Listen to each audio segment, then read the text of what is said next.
త్రేతాయుగమున వింత కోర్కెలు కోరి నీవే తెచ్చుకుంటివి. బంగారు లేడి ఇలలో కలదా లక్ష్మణ గీటు దాట తగున. ద్వాపర యుగమున తులసి దళముతో స్వామి తూగెను నీ కోసం. ముల్లోకాలు మెచ్చుకొనంగా ఆనాడెంతో మురిసిపోతివి. ప్రాణనాథుని వదిలి వెళ్ళి ఇప్పుడు వచ్చుట ఏమీ ధర్మము. కొత్తగా పెళ్లి అయిన వారము ముద్దు ముచ్చటలు మాకు లేవా. లక్ష్మీదేవి పద్మావతితో కయ్యము.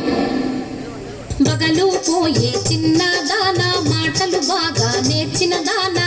ఎంత గడుసరి దానవు నీవు, నాపతి నీదు వలలో పడెను. పెళ్లి అయిన వారితో నీవు పరిణయమేలా ఒప్పుకొంటివి. పురుషులకేలా కరువు వచ్చిన నామగడే నీకు దొరికినాడా.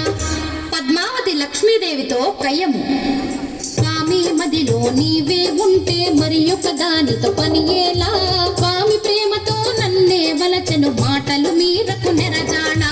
స్థిరమన్నది నీకు లేనే లేదు, ఇల్లు ఇల్లు తిరిగే దానవు. ఒక చోటైనా కుదురుగా ఉండవు, ఎందుకు నీకు మగడు ఇల్లు. ప్రేమతో భర్తను లాలించాలి, పతి కౌగిటిలో ఒదిగుండాలి. రెండు నీ కడలేనే లేవు, వచ్చిన దారిని మరలే పొమ్ము. సవతుల దెప్పి పొడుపు మాటలు. లక్ష్మీదేవే పద్మావతిని ఎత్తి పొడుపు మాటలు అనగా